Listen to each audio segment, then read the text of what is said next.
Here's the big challenge of life. You can have more than you've got because you can become more than you are. That's the challenge. And of course the other side of the coin reads, unless you change how you are, you'll always have what you got. I have found in my experience that income does not far exceed personal development. Now sometimes income takes a lucky jump, but sure enough, unless you grow out where it is, it'll usually come back where you are. Life has strange ways.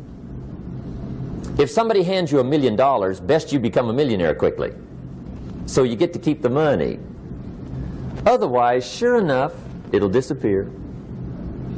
Somebody once said, if you took all the money in the world, divided it up equally among everybody, it would soon all be back in the same pockets.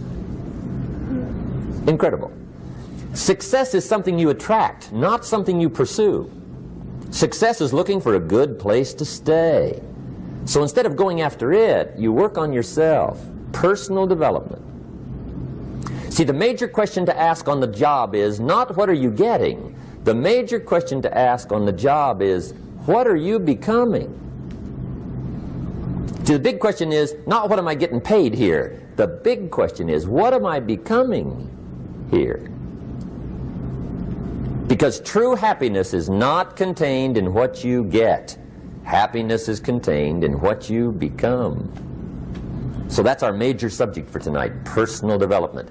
Of all the assignments Mr. Shoaff gave me at age 25, this was probably the most difficult. In fact, I'm still working on this one. I think it's an unending challenge to see what you can become.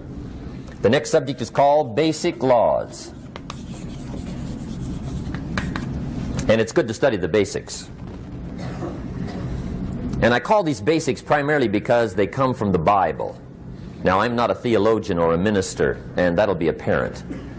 But Mr. Shoaff taught me that the Bible was a good textbook for ideas and stories and success equations, how to live the better life. I found out that was true. He also taught me that the Bible is as practical as it is spiritual, and I found out that's true. If you look at your bank account and your income and you're not happy, there are several places in the Bible to check to see what the heck's wrong so you can make the changes. And we're going to cover some of those tonight, called basics. Okay. The next subject is my favorite, setting goals. Mr. Shoaff taught me how to set goals. What a favor that was.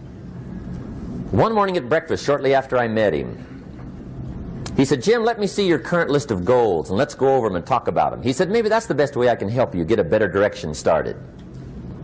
And I said, I don't have a list. He said, well, is it out in the car or home somewhere?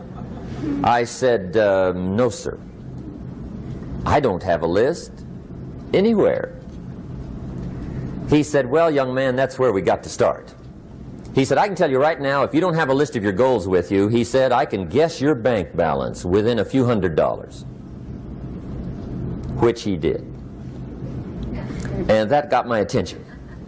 I said, you mean my bank balance would change if I had a list of goals? He said, drastically.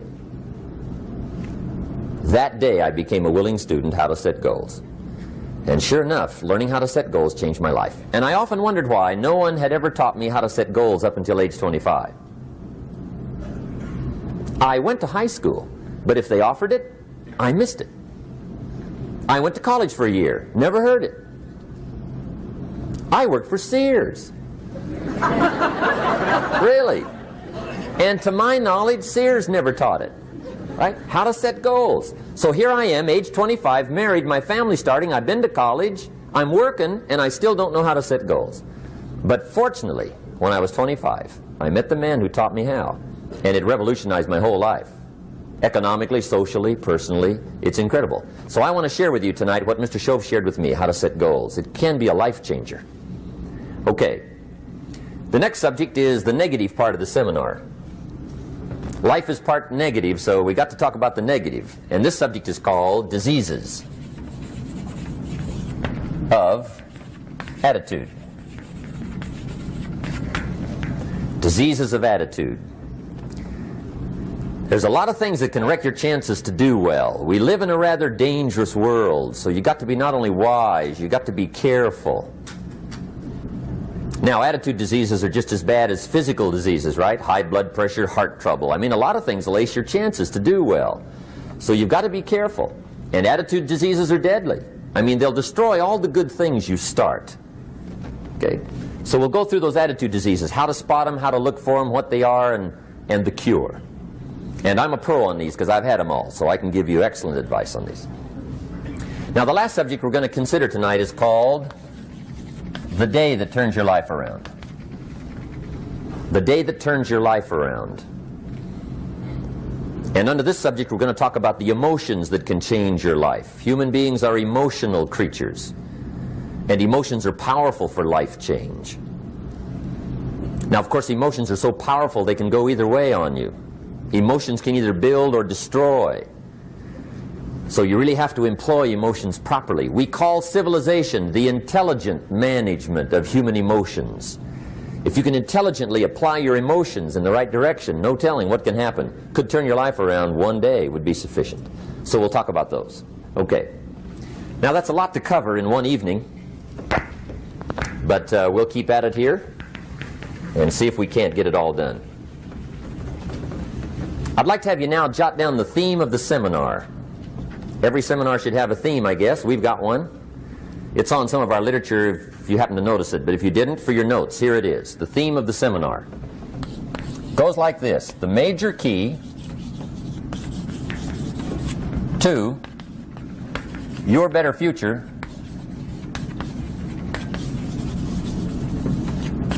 is you. That's the theme of our seminar tonight. The major key to your better future is you. And I'd like to have you underline two words just to give it some added punch. Underline the word major and the word you, so that it reads, the major key to your better future is you. Now, my first suggestion is transfer this to a card or something where you can put it up, where you can see it every day. Preferably put it up where you can see it at the beginning of the day, before you go off to put the day together. This is a good phrase just to glance at, to keep in mind as you're putting the day together. It's called the silent seminar. If you'll just let this talk to you during the day, I found it to be tremendously helpful. The major key to your better future is you. For a big share of my life now, I didn't have this one quite figured out. Among a lot of things I didn't have quite figured out. Many things used to puzzle me back in those early days. I used to wonder why two people could work for the same company, one make twice as much money. Now, see, that used to puzzle me. And maybe they were the same age, graduated from the same school, live in the same community, work for the same company, with the same products and the same services. They've got the same traffic, the same problems, and one makes $1,000 a month, the other one makes $2,000 a month. Now that was my puzzling question. Why would this long list be the same and the money twice as much? I asked, what's the difference between $1,000 a month and $2,000 a month? And I don't mean $1,000 a month, right? I could figure that out. But what makes the difference? Why would one person do twice as well, 3 times as well? Speaking economically. Now, I know there's more than one way to do well. I understand that. But in this little narrow area called compensation, what's the difference? Well, back then, with my faulty thinking, I'm trying to reason it out. I thought, well, maybe time makes some of the difference, right? Some people do better because they have more time. I used to say, Harold ought to be able to do well. He's got a lot of time. If I had all of Harold's time, I could do well. Now, that's got to be dumb, right? Number one, you can't get somebody else's time. A guy says to me one time, he says, you know, if I had some extra time, I could make some extra money. I said, then forget it. There isn't any extra time. Hey, when the clock strikes 12 midnight, that about wraps it up, right? I mean, you can look around the gongs there for a little more, but it's over. You say to the guy, what are you doing? He says, I'm looking for extra time. See, they'll come and take you away, right? There isn't any more time. Now, if you can't get more time, which you can't, what could you get more of that would make a difference in economic results? And here's the key word. Make it a part of your notes. We're going to consider it tonight. The word is value. And I have a little phrase for your notes. Value makes the difference in results. Value makes the difference. You can't get more time, but you can create more value. Now here's the first lesson of economics. Everybody should learn it from the time they're old enough to understand what a dollar means, how to earn one, how to get one, how to keep one, what to do with it. First lesson of economics. We primarily get paid for value. That's lesson one. Bringing value to the marketplace, that's how you get paid. You don't get paid for the time. I know it takes time to bring value to the marketplace, but you get paid for the value, not the time. Now, since that's true, here's one of the key questions of the evening. Is it possible to become twice as valuable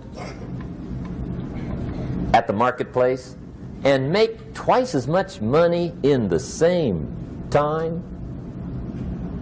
Could you become 3 times as valuable? Make 3 times as much money in the same time? Is that possible? The answer is yes, if. And it's always if, right? Life is known as the big if.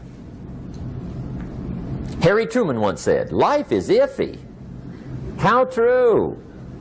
And here's the big if we're going to consider it tonight. It's possible to do much better at the marketplace if you go to work primarily on yourself. And that's the theme of our seminar tonight. Learning to work primarily on yourself.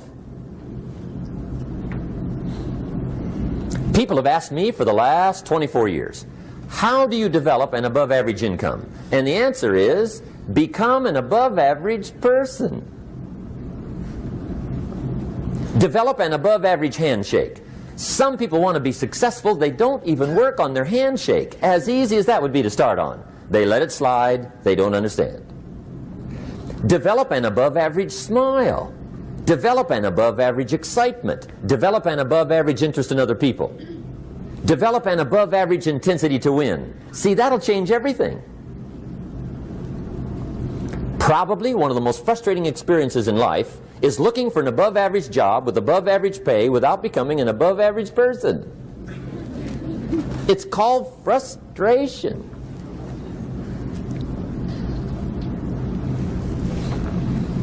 And Mr. Shoaff gave me probably the greatest clue he gave me when I first met him. He said, Jim, if you want to be wealthy and happy the rest of your life, just learn this lesson well. He said, learn to work harder on yourself than you do on your job.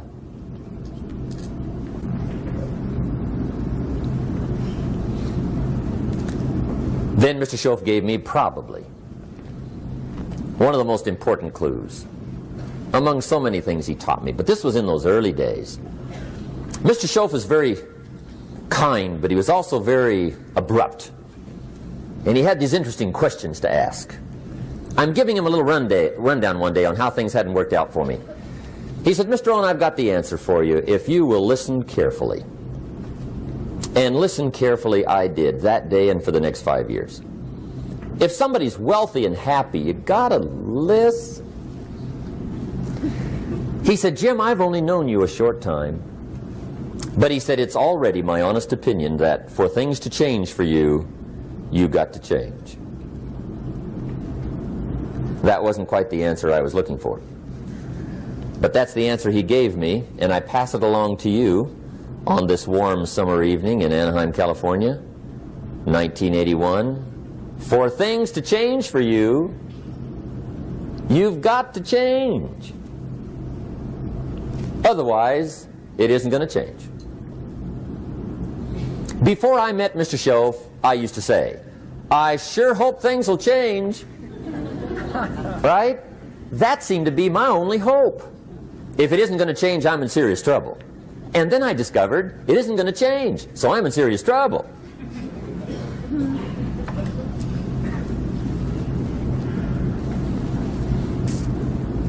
See, I can tell you what the 80s are going to be like. You have dropped into the right place. I did a seminar one time for Standard Oil executives and management in Honolulu. And we're having a conference one day on this big conference table.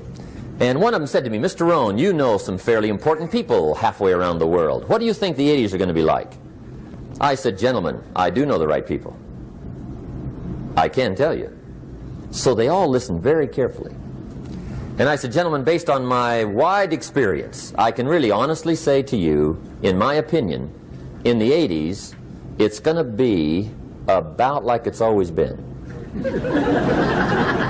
Aren't you glad you came? That's inside. I don't pass that around just everywhere. Now, of course, I said that to make a point, but I also said it because it's accurate. It's going to be about like it's always been. It isn't going to change. The tide comes in and then what? It goes out. For 6,500 years that we know of, recorded history, and probably long before that. So it is not going to change. It gets light and then what? It turns dark. 6,500 years. See, it's not likely to change. And we're not to be startled by that. And if the sun goes down, the guy says, what's happened, what's happened? It means he hasn't been here long, I guess, right? It always goes down about this time. The guy says, well, I don't like that arrangement. Well, you got to talk to somebody besides me, right? It gets light, then it turns dark. In rotation, the next season after fall is what? Winter. Pray tell, how often does winter follow fall? Every year regularly for the last 6,500 that we know of. See, it is not going to change. Now, some winters are long, and some are short, and some are hard, and some are easy, but they always come right after falls. It isn't going to change. Sometimes you can figure it out, sometimes there's no way to figure it out. Sometimes it goes well, sometimes it gets in a knot. Sometimes it sails along, sometimes it gets in reverse. See, that's not going to change. The last 6,000 years reads like this: opportunity mixed with difficulty. That's how it reads. It isn't going to change. The man says, well, if it isn't going to change, how will my life ever change? Answer, when you change. And whether I'm talking to high school kids or business executives, my message is always the same. And it goes like this: the only way it gets better for you is when you get better.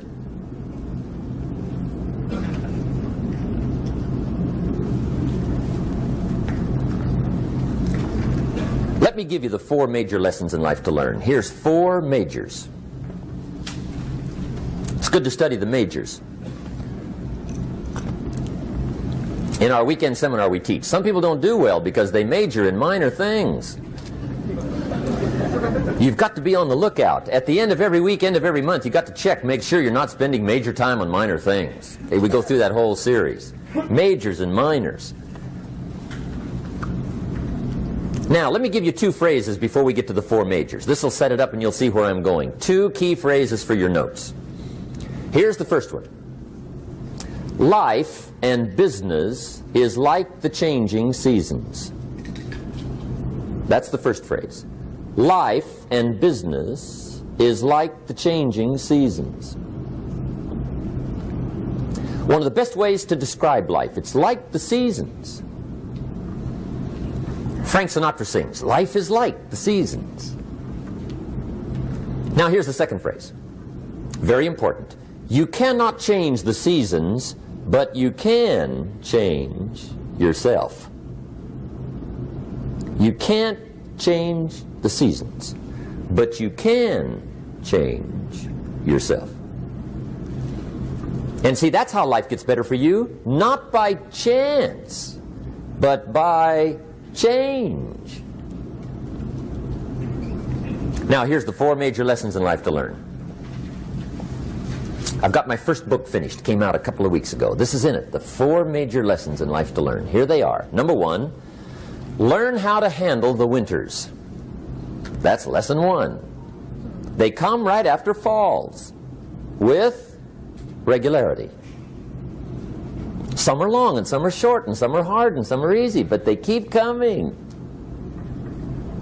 You must learn to handle the nights. They come right after days. You must learn to handle difficulty. It comes right after opportunity. You must learn to handle recessions. They always follow progressions. For the last 6,000. See, it isn't going to change. The lesson you must learn is how to handle it. And there's all kinds of winters, right? The winter when you can't figure it out. The winter when it all goes smash. The winter when it turns belly up. The winter when it won't work, when you've run out of money and you've got a broken heart. See, those are winter times. There's all kinds. Economic winters, social winters, personal winters.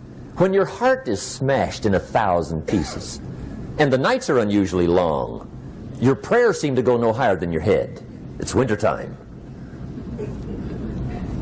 Barbra Streisand sings, "It used to be so natural to talk about forever, but used to be's don't count anymore. They just lay on the floor till we sweep them away. You don't sing me love songs, and you don't say you need me, and you don't bring me flowers anymore." A song of winter. But see, the disappointments come. Those are normal. That's part of life. But the question is, how do you handle it? How do you handle the coming winters and the disappointments and the downtimes? Well, you can't get rid of January by tearing it off the calendar. But here's what you can do. You can get stronger, you can get wiser, and you can get better. The winters won't change, but you can. And that's how life changes for you. See, before I understood, when it was winter, I used to wish it was summer. I didn't understand. When it was hard, I used to wish it was easy. I didn't know. And then Mr. Shoaff gave me a part of his very unique philosophy when he said, "Don't wish it was easier, wish you were better." See, that triggered my whole life change. Don't wish for less problems. Wish for more skills. Don't wish for less challenge. Wish for more wisdom. That's the key. So that's lesson one. Learn how to handle the winters. Here's lesson two. Learn how to take advantage of the spring. That's the second one. Spring is called opportunity. And spring follows winter. What a great place for it. If you were going to put it somewhere, that'd be the place to put it, right after winter. And pray tell, how often does spring follow winter? Every year with regularity, 6,000. You can almost count on it. See, opportunity always comes. Days follow nights. Isn't that terrific? Opportunity follows difficulty. But here's what you must learn to do. Underline these two words in that key phrase. Take advantage. Underline those two. You must learn to take advantage of the spring. See, just because spring rolls around is no sign you're going to look good come fall. You got to do something with it. In fact, you have to get good at one of two things in life. Planting in the spring or begging in the fall. Or get somebody to do it for you. See, those are about the only alternatives. Now here's what else you must do. Take advantage of the springs quickly, because there's only a few. Just a handful of springs have been handed to each of us. They don't come forever. Life is fairly brief. So you got to read every book you can get your hands on what to do with your springs while they're here. And take advantage, they soon run out. The Beatles wrote, "Life is so short." And for John Lennon, it was extra short. But life is brief. Elton John sings, "She lived her life like a candle in the wind." It's brief. So whatever you're going to do with your life, you got to get at it. Don't just let the springs pass. Here's the third major lesson in life to learn. Learn how to protect your crops all summer.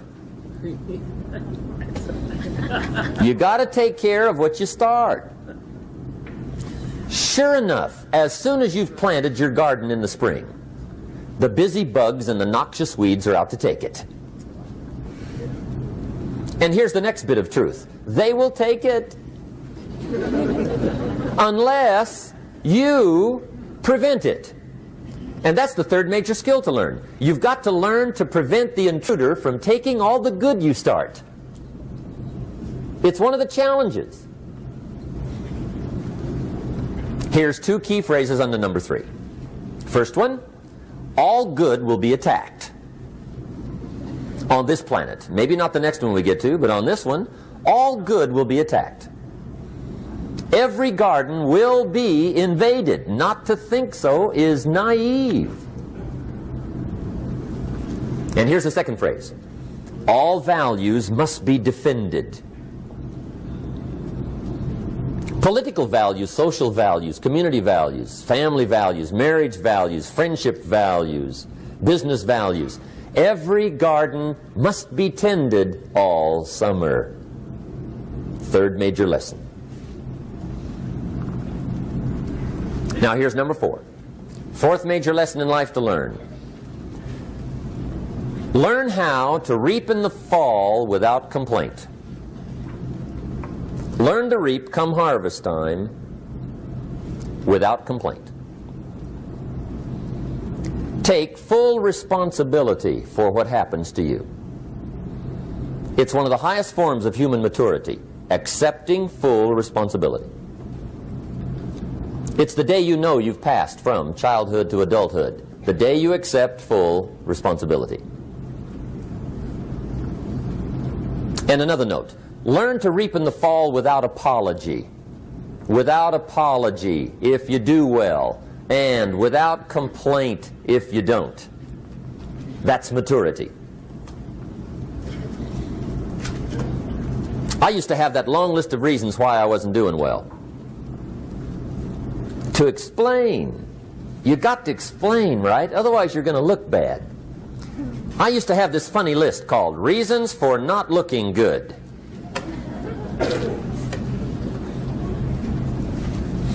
I used to blame the government. I mean, you can believe that or not. It was at the top of my list. I had a lecture second to none. The government. That was on my list. I used to blame taxes. Look what you got left after they take everything. And they expect you to do well. That was on my list there. Prices, that one's easy, right? You walk into the supermarket with $20, come out with a little half bag. So I had that on my list.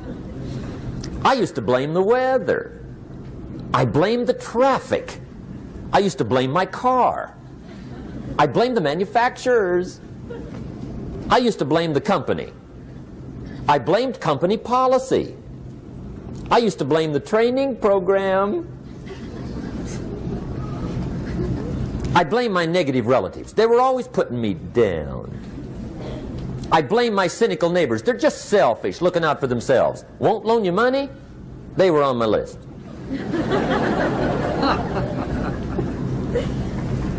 I used to blame the economy. I blamed the community. That's a pretty good list for not doing well, isn't it? I thought it was good. I'll never forget one day, Mr. Shoaff was very kind, but he was also very blunt.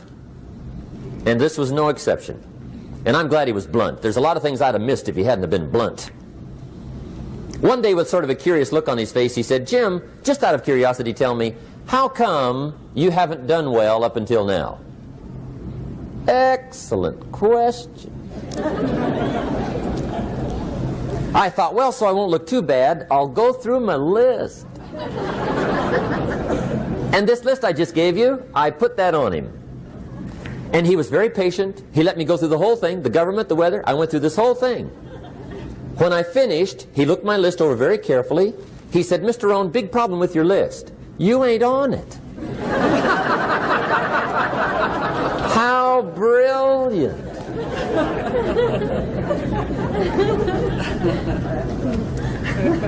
When I went to work for him a few months later, I learned very quickly to tear up my list, reasons for not doing well, and I threw it away.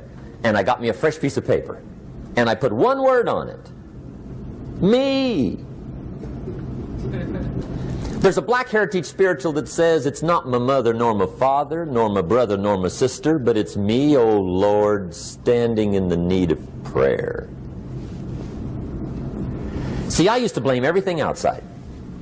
And then let me give you a little philosophy that helped turn my life around. For your notes, here it is. It's not what happens that determines the quality or the quantity of your life. It's not what happens. And the reason is because what happens happens to about everybody. No different. The sun went down on all of us last night. A common event, a happening.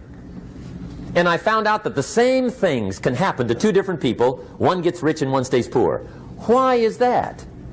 It's because it's not what happens, but rather it's what you do that changes everything. So that's a key phrase. It's not what happens, it's what you do. What happens is about the same. You might put that in parentheses here. Same. What people do, that's what's different. Anything can happen, right? Everything can happen. I've heard all the stories. I've been one of the stories. Hey, we could all tell stories all night long, right? Happenings. Anything can happen. Have you heard of Murphy's Laws? Anybody here heard of Murphy's Laws? Okay, most of you have. Murph had these laws. One of them was, if anything can go wrong, it will. That's one of Murphy's Laws. He was not one of the great positive speakers of the day. But anyway, it's still true though, right? Anything can go wrong, everything can go wrong. For sure. I've fallen out of the sky so many times. Once to the tune of a couple of million. Devastating. Took me a while to survive that one. Now, it wasn't all that much, but it was all I had. Right? I mean, that's when it's much, right? When it's all you got. If you got 3, 2 go, you got 1 left, you ain't looking that bad. But when it all goes. Has anybody been there when it all went?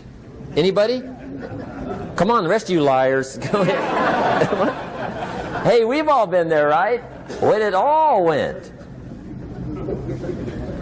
Of course, it used to be a long time ago, right? When you ran out of money, got to 0, you were all through. Heck, now you can whistle right on by 0, right? I mean, they will bury you. That's what they will do.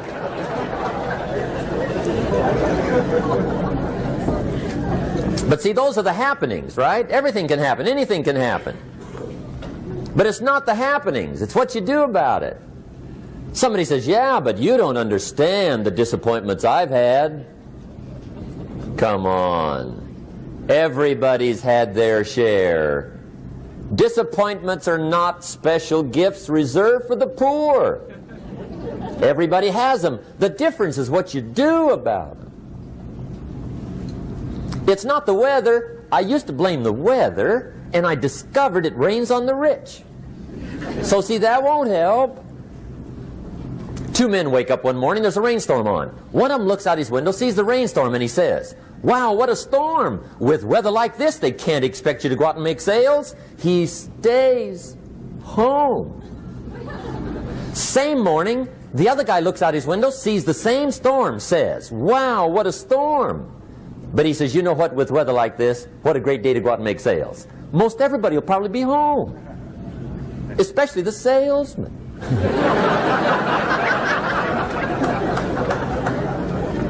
See, that's the difference in how your life works out. It's not what happens, it's what you do. So here's one of the key questions of the evening. Starting tomorrow, what are you going to do that'll make a change in your life's direction? Good question. What are you going to do starting tomorrow that'll make a difference? Now see, if you don't do something starting tomorrow that'll make a difference, guess what? It's gonna be the same. And see, that way you can guess what the next 5 years are going to be like. Look at the last 5.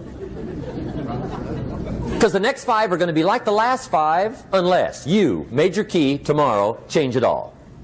Or change a little, or change something, or don't change. It's choice time. You can do whatever you want. But it's nice to know any day you wish you can change your whole life. What can you do starting tomorrow that'll make a difference? Good question. What can you do with economic chaos, massive disappointment? What can you do with a broken heart? What can you do when it won't work? Good question. So if I had a word with you tonight, one-on-one, Just you and me. I think my personal advice to you would be, this year, 1981, reach down inside of you and come up with some more of those remarkable human gifts. They're there, waiting to be utilized. And then change anything for you you want to change. And I challenge you to do that because you can change. If you don't like how it is for you, change it. If it doesn't suit you, change it. If it doesn't please you, change it. If it isn't enough, change it. And I challenge you to do that because you can change. See, you don't ever have to be the same again after tonight, only by choice. If you don't like your present address, change it. You're not a tree.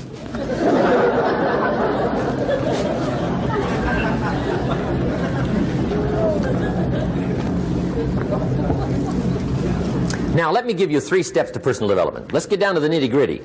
What does it take to really make the changes starting tomorrow? It takes more than philosophical pronouncement. I know that. It also takes more than enthusiasm. I know we're hearing a lot about enthusiasm these days, but see, that just won't do the job. We're still hearing the old cliches of the 30s, right? To be enthusiastic, you must act enthusiastic.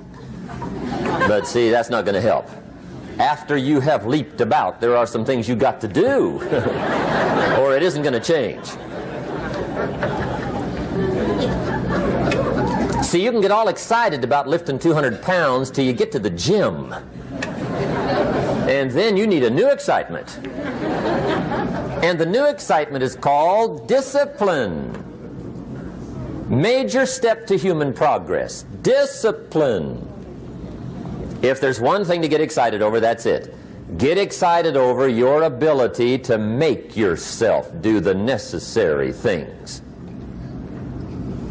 What could you make yourself do starting tomorrow that would change it all? No! Tell him. Now, see, that's exciting. On any given day, you can massively change the direction of your life. Murder is a clear example that any one person on any given day can forever alter the course of their life. It just happens to be a negative act. But just as sure as you can commit a negative act, you can also commit a positive act and forever alter your life whenever you wish. Now that's exciting. And whatever that act might be that changes your life. The guy finally takes a shotgun to his car and blows out every window, destroys every tire, puts 100 rounds in this shabby old thing. And he says, I have driven this embarrassing thing for the last time. And not only will I never drive it again, nobody else will ever drive it again. And he lets that shuddering thing stand there for a while as a monument to the day he said, today my life changes. Now who can do that? Anybody. When can you do it? Whatever day you pick.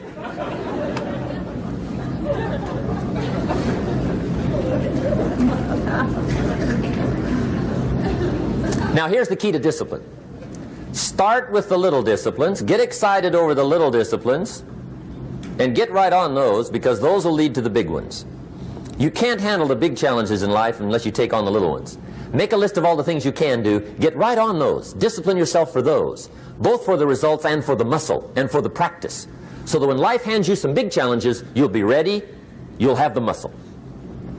But see, if you don't handle the small ones, you can't take care of the big ones.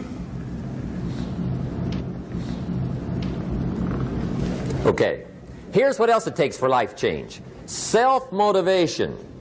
Key phrase, self-motivation. I don't know why we call it self-motivation. It's really the only kind there is. You've got to motivate yourself. Because I found out you can't change people. They can change themselves, but you can't change them. Lord knows some I've tried.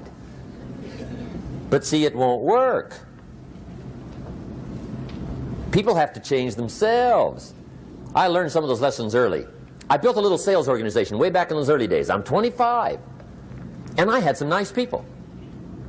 I said, I'm going to make these people successful if it kills me. I almost died, right? I mean, you can't do that.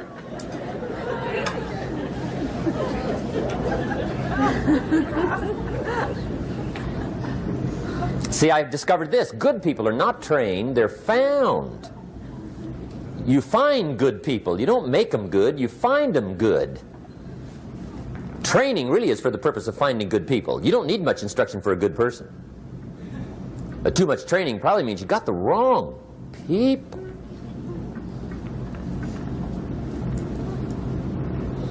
So you got to find the right people. That's the key to getting a good job done. One of the major things we learn in management, lesson 1, don't send your ducks to Eagle School.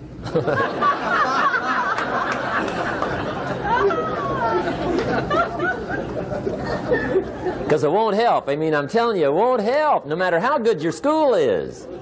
And the little eagle badge and little eagle hat, I'm telling you, it won't help. It won't help.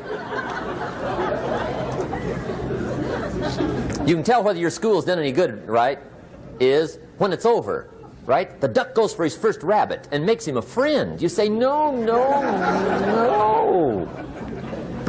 Anyway, so it takes self-motivation to really alter your life. And you don't want to give self-motivation away to somebody else and make it somebody else motivating you. The guy says, boy, if somebody just come by and turn me on. What if they don't show up? Right? See, you got to have a better plan for your life. Okay. Now, if you're excited and you're ready to change, let me give you 3 steps to start life change that can change your life, your personality, your lifestyle, everything can change.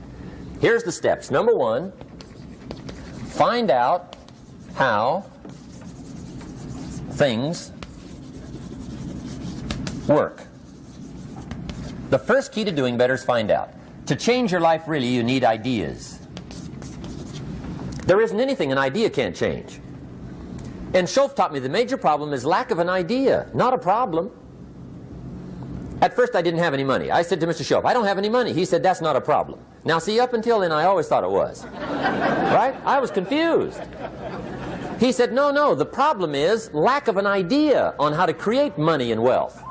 It isn't lack of money, it's lack of ideas. So if you get the ideas, see, you can change anything. Now to get ideas, you need a constant study of finding out.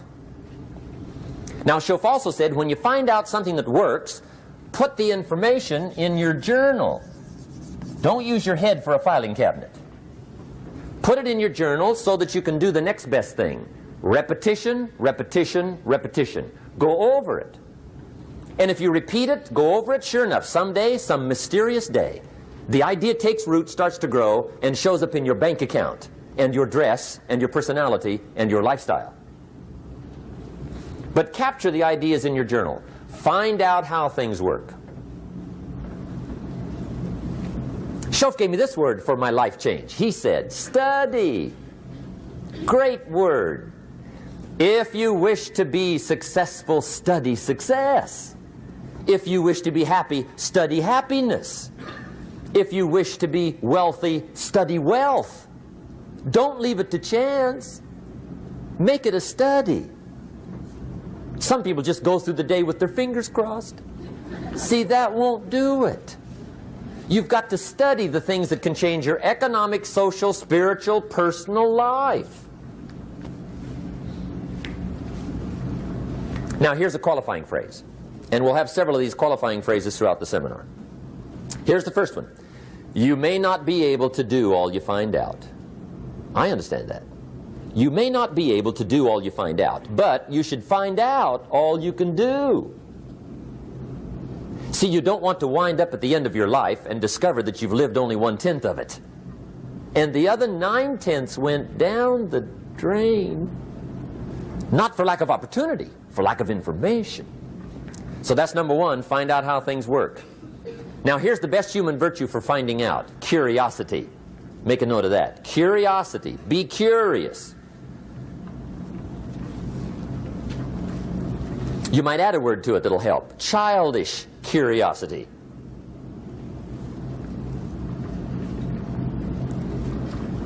What will kids do if they want to know something bad enough? Bug you. That's the phrase. They can ask 1,000 questions. You think they're through? They got another 1,000. They'll drive you to the brink. It's a virtue. when you got to know. Be like a child.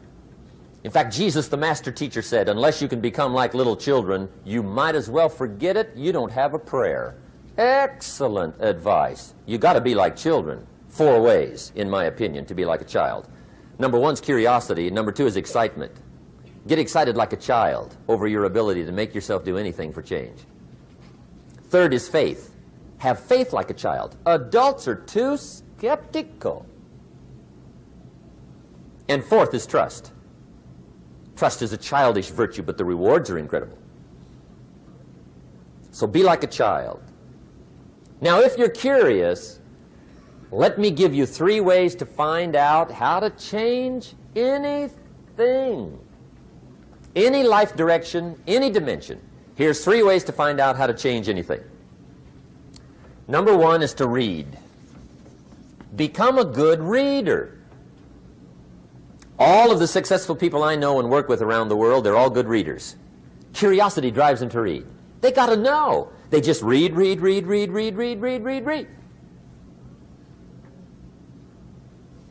Become a good reader. Now, that's my opinion.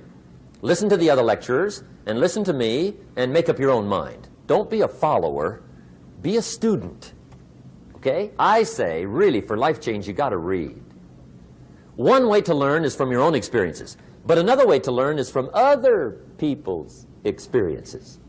See, one book might save you 5 years if you read it. Did you know there's books on how to be stronger, more decisive, be a speaker, be a leader, have a better effect on other people, develop your personality? Did you know there's books on that?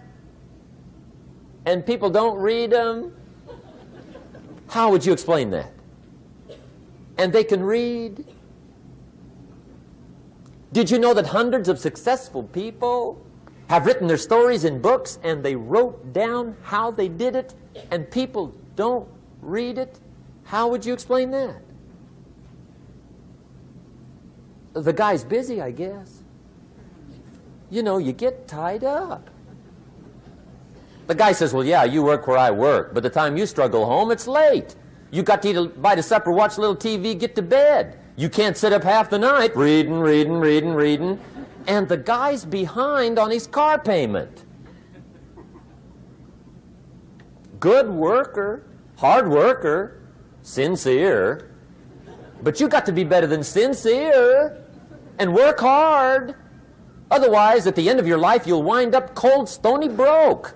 You got to be better than a good worker. You got to be a good reader. The whole world is governed by laws. The universe, in fact. Laws. We call it the law of electricity. We call it the law of gravity. There's mathematical laws. There's physical laws. Speed and velocity laws. Agricultural laws. There's all kinds of laws. Now that we find ourselves on the spinning planet, you just have to learn what I call the setup. Learn the setup. Life's setup. Now, we didn't set it up, but we're here, so you got to learn it. And we should learn the setup for 2 basic reasons. Number 1, to keep from getting hurt. It's one of the major reasons for learning, so you won't get hurt. See, economically, socially, personally, you can get hurt just not knowing. Ignorance is not bliss. Ignorance is poverty. Ignorance is tragedy. You got to know, or you're going to get hurt. It's good to know not to walk out the 10-story window. That's excellent information. Now, what if a guy didn't know and he walks out? Now he's dead at the bottom. Somebody says, well, the poor guy didn't know. You got to know, or you're going to get hurt. Okay. Now, here's a parenthesis. You don't have to like the setup. I don't ask you to like how it is. That's not what's important. But it is important to learn how it is. Okay? So you don't have to like it, but you should learn it. That's what I tell the kids, right? Make sure you get the information. What you think about it, that's up to you. What you're going to do with it, that'll soon be up to you. But make sure you get it. See, there's nothing worse than being stupid. Nothing. I mean, being broke is bad, but being stupid is awful. And what's really bad is being broke and stupid, right? That's about the end of the world. I mean, there isn't anything much worse than that. Unless you're sick. Sick, broken, stupid. I mean, that is it, right? There's nowhere else to go. So make sure you get the information. It's key. You don't have to like it, but learn it. If this big monstrous thing lifts up in the sky, hangs there for a little while, cuts loose, comes crashing down, boom, shakes the ground for 5 miles. And then this big monstrous thing lifts back up in the sky, hangs there for a little while, cuts loose again, comes crashing down, boom, shakes the ground for 5 miles. It just keeps doing it, this big monstrous thing, lifting up and then crashing down, boom. Now, you might come along one day and say, that's got to be a stupid arrangement, which is okay. You're entitled to your opinion. But the first thing you should learn to do is get out from under it, right? That's number one. You might have a great moral argument. You might want to shake your finger at the sky, but do it from over there, right, so you don't get smashed. It's called your basic smart. So number one, learn so you won't get hurt. Whether you like it or not, learn. Now here's the second reason for learning, the setup, to benefit. It's called the plus of life. And that's what life is, right? Both minus and plus. The minus is tragedy, heartache, misery, failure, unhappiness. But life is also happiness, prosperity, good feelings. So here's the key. Learn to get on the good side of the way things work.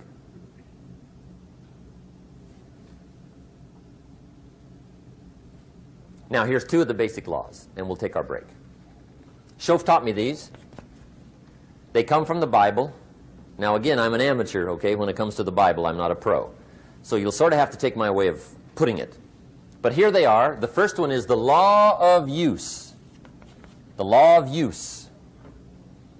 And it goes something like this. Whatever you don't use, you lose. Lack of use causes loss.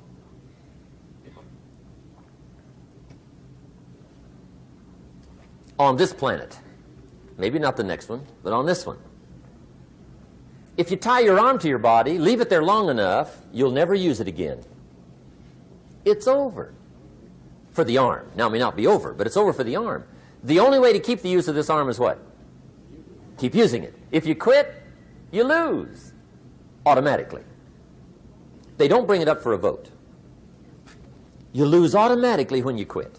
Now, the same thing that goes for your arm goes for your brain, mentality. The same thing goes for all the human virtues. Ambition, unused, declines. Strong feelings, unused, diminish. It doesn't grow, it diminishes. Faith, unused, decreases. It's a law. Vitality unused diminishes.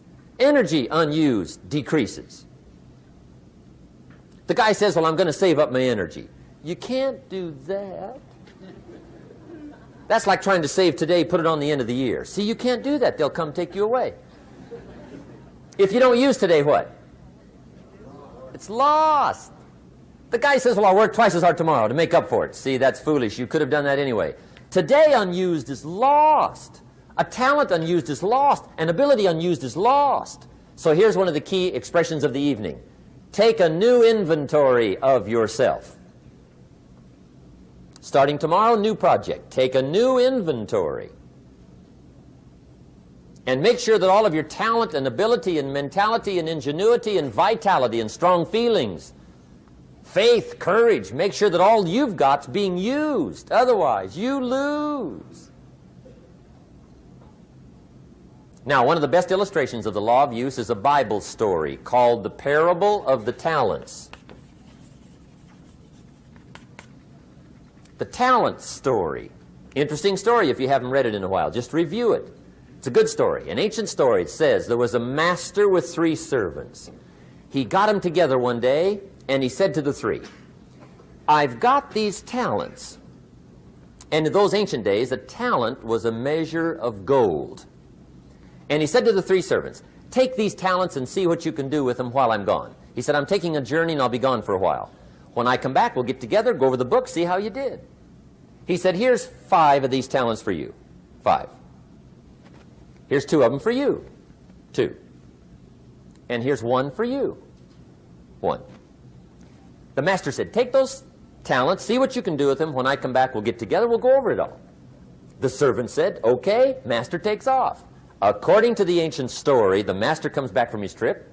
When he gets back, he gets the 3 servants together, and as he said he would, he asks, how did it go with those talents? You were 5. What happened? That servant said, well, I took the 5 talents you gave me, and I put them to work. A little shaky at first, but he said things finally got rolling. And he said, I poured it on. And he said, my talents grew to 7, 8, 9, 10. He said, I doubled my talents from 5 to 10. Books will show. Master said, one heck of a job. Or something like that. He said, I gave you 2 talents. What happened? That servant said about the same thing happened to me. I put those 2 talents to work, poured it on. They grew to 3 and then to 4. He said, I doubled my talents from 2 to 4. Books will show. Master said, well done. He said, I gave you 1 talent. What happened? That servant said, well, I took the talents you gave me, and I carefully wrapped it, and I dug a hole and buried it. And camouflaged it, I suppose, right, so nobody would steal it. And he said, fortunately, nobody got it. And he said, I knew you were going to be here today, so I dug it up. Here it is, safely wrapped. I did not lose it while you were gone. According to the ancient story, the master said, take that talent away from him and give it to the man that's got 10. Now you might say, well, I don't like that arrangement. The poor guy's only got 1 talent. He's already got 10. It ought to be more even. Remember, I didn't ask you to like it. But this one I would ask you to learn, because it simply means whatever you do not employ, you forfeit. It's a law. So learn well the law of use. Now here's the second one, and we're going to take our break. Second law from the Bible. This one we've heard since we were small, I'm sure. It's called the law of sowing and reaping. In fact, we've probably heard it so often we could quote it. It says, whatever you sow, what? You shall reap. Fairly blunt, hopefully clear. Here's my first suggestion on the law of sowing and reaping. Don't try to beat it. You might as well try sitting on the sun in the morning. Keep it from coming up. You'll have better luck. Whatever you sow, you reap. Now, for a fair share of my life, I'm a bit mixed up on how all this applies. Among a lot of things I was mixed up on. I knew I wasn't reaping too good. That I understood. My problem was I was confused about what was causing it. Remember me with the funny list? I thought those are the reasons why it isn't working out well. And then Mr. Schoaf gave me the clue that helped me figure it all out. He said, Mr. Owen, I have another answer for you. There's another way to quote this law that'll show you where the problem is so you can go to work on it right away. All you need to know is where the problem is. Then you can go to work on it. So he quoted me the law another way, and I found out what my problem was. Here's the way you quote the law. Whatever you reap is what you've sown. Now I knew what my problem was. Whatever you reap is what you've sown. If you don't like the crop, who do you look up? Answer, whoever planted it. And where do you find who planted your crop? Answer, in the mirror. What I finally learned to do come fall was to go to the mirror. That's where you go. And if necessary, you say, a few skinny carrots? I got to be unimpressed. Where were you last spring? Asleep. Didn't you read the books? Did you break your hoe? Let me give you 7 key points to the law of sowing and reaping. Let's tick right down through the list of 7, and it'll be break time. 7 points to sowing and reaping. Here's part of the philosophy that really helped me to make some changes in life direction. Number 1, the law of sowing and reaping is negative. That's number 1, which simply means if you sow bad, you reap bad. Now, this is kind of 3rd grade, but it doesn't hurt to go over the basics. If you plant thistle seeds, you don't get pumpkins. Honest, no use looking for pumpkins. John says, how come no pumpkins? Come on, John. The law's negative. That's how come. Now, here's number 2. The law's positive, which simply means if you sow good, you reap good. If you plant pumpkin seeds, you don't get thistles. Not from pumpkin seeds.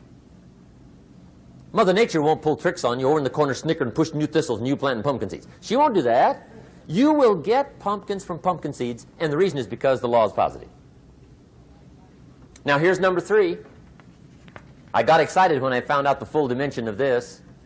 See, you do not reap what you sow, but rather you always reap much more than what you sow.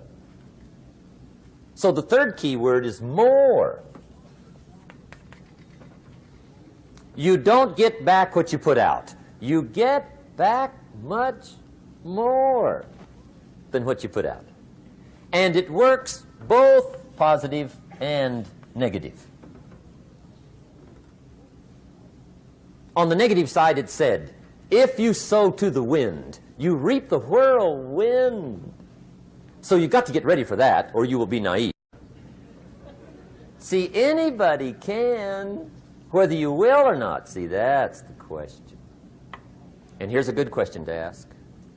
We are all buying somebody's plan. The question is, whose? Who's got you talked into doing what you're doing? Who's got you talked into your present plan? See, 10 years from now, you will surely arrive. The question is, where? But see, anybody, if you want to, can go searching for a good plan, pick it, and start working it. And sure enough, as the time passes, as it surely will 5 years from now, 10 years from now, then you'll be winding up wearing what you want to wear, driving what you want to drive, living where you want to live, become what you want to become. But now's the time to fix the next 10 years. And who can? Anybody. Here's number 6. The 6th key to sowing and reaping. This is leveling with you now, as we promised to do. There's one thing better than the truth, and that's the whole truth. And here's part of the whole truth of the law of sowing and reaping. Number 6 is, you could lose. There are times when you just lose, no matter what you do. It's that kind of planet. You reap what you sow. Yes, but... what does that mean? Yes, but... well, the farmer plants his crop in the spring, takes care of it all summer, loves his family, works 10, 12 hours a day, 6, 7 days a week, is an honorable man.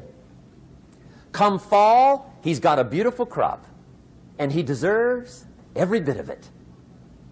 But the day before he sends the combines into the field, a hailstorm comes along and beats it all in the ground, which means you lose. Somebody says, well, what did he do wrong? Answer, nothing. It's just that kind of planet. Sometimes it's going to hail on your crop and rain on your parade, so you got to get ready for that or you will be naive. That's just part of the life arrangement. And don't press me why. I was not in on some of the original decisions here, so I don't know how it got set up. But there's just times, sometimes you lose. That's part of life. But now here's number 7. The 7th key to sowing and reaping. And it goes like this. It's just another way to quote the same law. And it goes like this. If you don't sow, that's just another way to quote the law. If you don't sow, what? You don't reap. You don't even have a chance. So if you looked at your game plan tomorrow, you might come to the quick conclusion, I got to get some sowing going. How true. Get you some sowing going. And remember, you've got plenty of time. You've got all the time there is. Some people spend enough TV time to make a fortune. The latest article on television watching in this country, according to the latest article, the average television is on in this country in every household 7 hours a day, called the Big 7. I asked a guy one time what his TV cost. He said about $450. I said, you forgot to look at the price tag. He said, what do you mean? I knew he was a TV watcher. I said, that television costs you, in my opinion, at least $12,000 a year. To watch it, not to own it. Owning it's cheap. Watching it is what's expensive. And I said, hey, $12,000 a year is too much to pay to watch TV. That's too much. Pay a little, but not $12,000. And he's the guy that said, I hope pay TV never comes.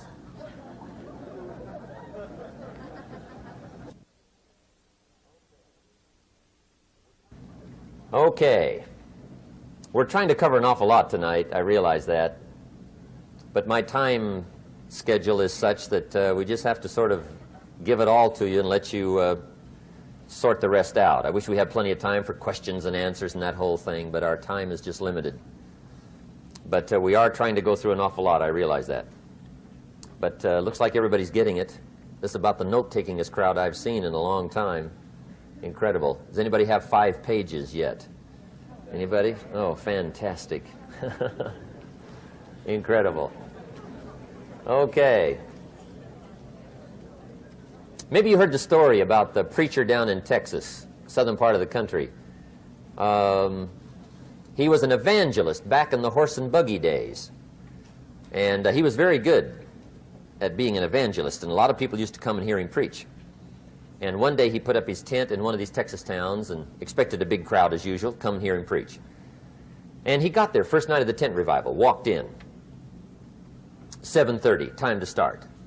And to his surprise, the tent was empty. He thought, well, something must be drastically wrong. So he waited till 7:45, nobody showed up. 8 o'clock, zip. Finally, 8:15. One lone cowboy wandered up on his horse, tied his horse up outside, came in, sat down on the front bench, right, waiting for something to happen. The preacher thought, well, at least I better go down and talk to the cowboy. So he walks down, talks to the cowboy, and he says, cowboy, I'm the preacher. And he said, I don't know what to tell you. Something's gone wrong. He said, this tent was supposed to be full of people. He said, I'm embarrassed. He said, you're the only one that showed up. And he said, I really don't know what to do. And the cowboy said, well, I'm not a preacher, so I really can't tell you what to do. You know, he said, I'm just a cowboy. But he said, I know this, if I went out to feed my cattle and only one showed up, I'd at least feed it. The preacher thought, hey, the cowboy is right. If you've got a good idea to share, you should share it, if there's 1 or 1,000. So he got kind of inspired by this conversation, and he jumped up on the platform and started to preach, as if the tent was full of people, just exploded.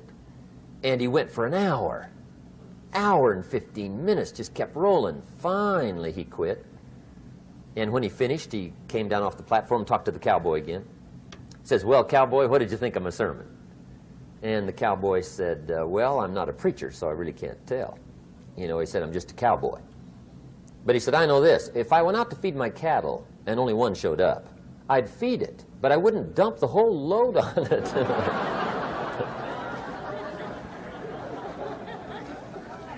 So anyway, if it seems like we're dumping the whole load tonight, I guess we are. But gosh, everybody's doing well. I'm having a good time. I appreciate the response here tonight. Okay, the next subject is setting goals. Let me show you what turned my life every way but loose. Mr. Shoaff dropped this idea on me, changed me completely. Setting goals. Here's what can easily happen if you don't set goals. It's easy to let life deteriorate into making a living instead of designing a life. And we all have a choice: make a living or design a life.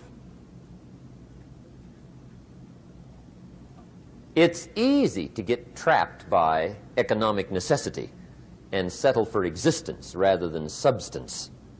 That's easy. But the best advice I can give you on how to break out of that trap is to learn how to set goals. Mr. Shoaff put it to me this way. He said, Jim, if you had enough reasons, you could do the most incredible things. I never forgot how he put that. If you have enough reasons. See, reasons will change your whole life. Mr. Shoaff said to me, he said, Mr. Rohn, I think you've got plenty of intelligence, you've got plenty of talent, you've got plenty of ability. Probably what you lack is plenty of reasons. He said, I don't think your current bank balance is a true indication of your level of intelligence. I was happy to hear that. He said, I think you're much smarter than your present bank balance indicates. And that turned out to be true. I was much smarter. But of course my first question was, well then why isn't it bigger? And he said, you don't have enough reasons. You've got enough intelligence, but not enough reasons.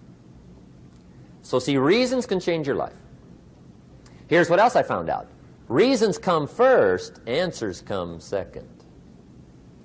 You don't get the answers to do well till you get the reasons. Life has a mysterious way of hanging on to all the answers and only gives them up to the people that are inspired by reasons. So reasons make the difference in how your life works out. Now, what are some of the reasons for doing well? Let's go through a quick list called Reasons for Doing Well. First is personal reasons. Some people do well for recognition. Some people do well for respect. Some people do well for the way it makes them feel. They love the feeling of being a winner. Those are good reasons. I have some millionaire friends that keep working 10, 12 hours a day, making more millions. And it's not because they need the money. It's because they need the joy and the satisfaction and the pleasure that comes from being a constant winner. And see, it's not just the money anyway. It's the journey, not the money. Once in a while somebody says to me, boy, if I had $1 million, I'd never work another day in my life. That's probably why the good Lord sees to it they don't get their million, right? They'd quit. They'd quit. Okay.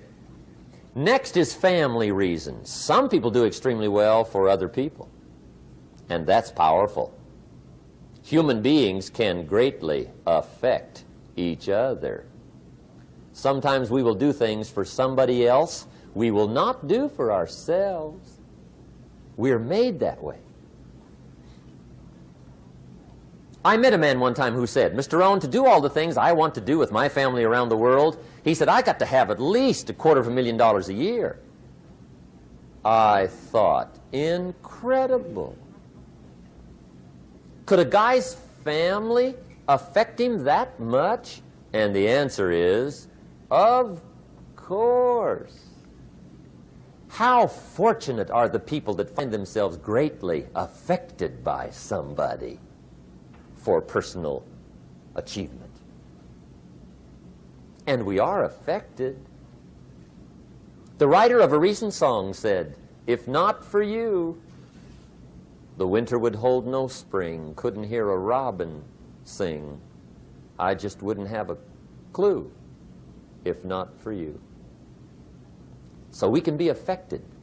That might be one of the most stimulating reasons to do well, finding somebody. When Andrew Carnegie died, the wee little Scotsman that built the big steel industry, when he died, they opened up his desk, and in one of the desk drawers, they found a slip of paper. On that piece of paper, Mr. Carnegie had written his goal for his life, and he wrote it when he was in his 20s.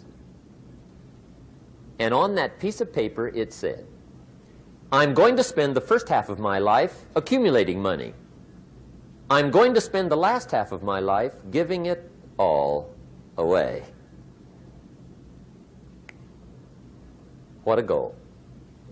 He got so inspired by that goal that the first half of his life, he accumulated $450 million. And the last half of his life, he gave it all away. Good question tonight. What's got you turned on? What's got you bombed out of sight to get up early and stay up late and hit it all day? Next question. What's got you turned off? When I found the answers to those two questions, my life exploded into change. I finally found out what had me turned off, and I got that cured. And then I got me a long enough list of reasons to turn me on. And once the lights went on for me, age 25, they've never gone out. I've fallen out of the sky a few times, but I've never lost that drive to make something unique out of my life. See, reasons altered my whole life. Now, there's another list of reasons called nitty-gritty. Hard little reasons. Sometimes those little reasons are the most powerful reasons that can change your life. Sometimes it doesn't take much. I now carry several $100s in my money clip. It's only a few $100s, but it was one of those reasons turned my life around. Just before I met Mr. Shoaff, I heard a knock at the door. I go to the door, and there's a little girl standing there about this tall selling Girl Scout cookies. And she gave me one of the finest sales presentations I've ever heard. Special deal, several flavors, this whole package of stuff, $2. And with a big smile, she very politely asked me to buy. And I wanted to. Big problem. I'm broke. I don't have $2. And to this day, I can remember the pain and the embarrassment. I'm a father. I'm a husband. I've been to college. I'm working. I'm 25. I don't have $2. And I didn't want to tell her that for some reason. So I did what I thought was next best. I lied to her. I said, "Hey, look, I've already bought lots of Girl Scout cookies. I've still got plenty stacked in the house," which was not true. But it seemed to get me off the hook for the moment. She said, "Well, gosh, that's wonderful. Thank you very much." And she went away. When she left, I closed the door, and that was the day I said to myself, I don't want to live like this anymore. I've had it with lying, and I've had it with being broke. I'm never going to let this happen to me ever again. I promised that day I would work as hard as possible and would always carry plenty. It took me a little while, but now I do. It was one of those reasons. And I guess I carry plenty for two reasons. One is the way it makes me feel, but also in case I bump into another Girl Scout selling cookies. Right? I'm ready.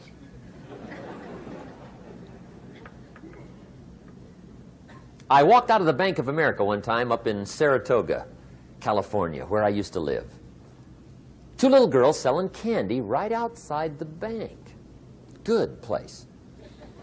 Some girls' organization they're working for, right? I come walking out of the bank. This first little girl walks up to me. She said, "Mister, would you like to buy some candy?" I said, "I probably would." "What kind is it?" She said, "It's almond roca." I said, "My gosh, that's my favorite." She said, "Wonderful." I said, "How much is it?" She said, "It's just $2. I thought, incredible. I said, "How many boxes of that candy have you got?" She said, 5. And her little friend was standing there. She was selling candy too. I said, "How many boxes have you got?" She said, "I've got 4. I said, "That's 9. I'll take them all." They said, "Really?" I said, "Yeah, it's my favorite. I've got some friends. I'll pass them around." They got so excited, put all this candy together. I reached in my pocket, gave them the $18.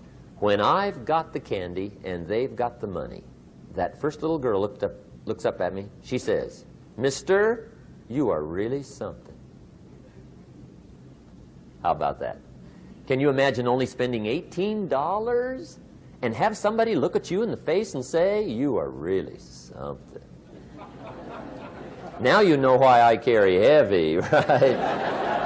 I'm not going to miss anymore. It was just one of those reasons. Helped to change my life. One of my nitty-gritty reasons was budget finance. Budget finance used to grind my soul. Way back in those early days, I had fallen for one of those consolidation loans, where you take all your little hard-to-pay bills, put them into one big impossible-to-pay bill, right?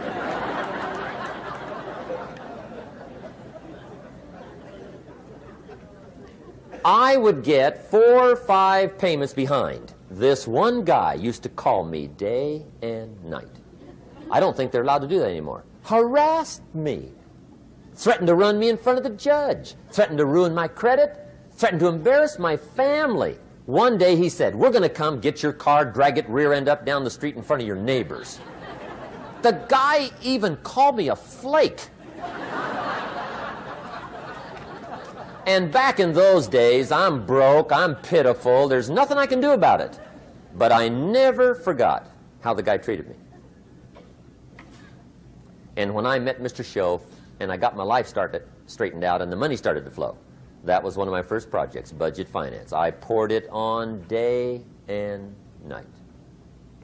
I finally put all the money together I owed him, which was considerable. I picked a day for the payoff.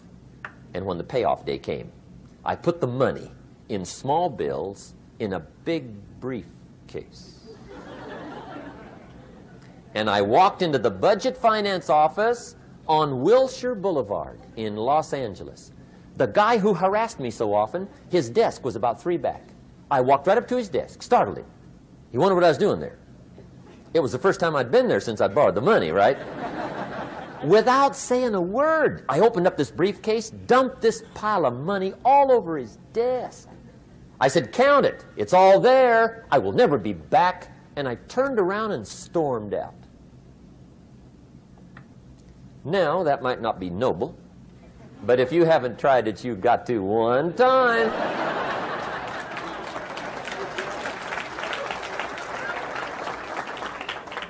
It can be the day that turns your life around. All you need is a reason that turns you on. One of my dear friends, Robert Depew, Bobby used to be a school teacher in Lindsay, olive capital of the world. Bobby taught school several years, got a little weary teaching school. One day decided he wanted to get into sales. So without telling anybody, he just up and quit his job teaching school and jumped into sales. When he did, His brother made fun of him, laughed at him, put him down, said Robert's lost his mind. Had a good job teaching school. Now he thinks he's a salesman. He's going to go down the drain, lose everything. Just put him down something fierce.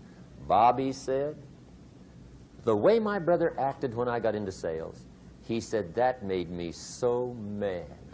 I decided to get rich. And my question for you tonight is it possible to get that mad? Of course. Wealth is not a matter of intelligence. It's a matter of inspiration. Today, Robert happens to be one of my millionaire friends. Bobby's rich.